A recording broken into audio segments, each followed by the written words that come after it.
Karangũ Mũraya nĩaroire ikinya rĩa kũhold private meeting na media personality ũrĩa wĩtagwo Tash, thutha wa drama cia co-parenting kwao na Kanyari iria irathiĩ na mbere nenda-inĩ cia ũkinyanĩria.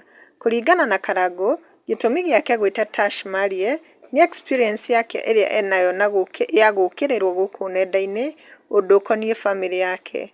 Mũini wa nyĩmbo cia gospel Karangũ nĩatarĩirie na kuuga atĩ nĩataũkĩtwo ũrĩa mũndũ aiguaga ngoro agĩũkĩrĩrwo nenda-inĩ, kwanza ũndũ ũkoniĩ famĩlĩ.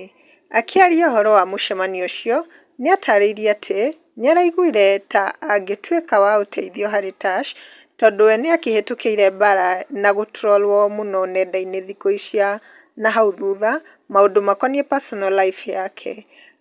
Akĩhĩtũkĩire maũndũ macio mothe, nĩarakĩigua in a position ya gũteithia mũndũ ũngĩ ũrahĩtũkĩra maũritũ ta macio ahĩtũkĩire. Nĩatarĩirie Tash atĩ ndagakue ngoro kũrera ciana icio atĩ tondũ wa andũ ũrĩa mararia nenda-inĩ, ĩndĩ a prioritize the well-being ya ciana icio.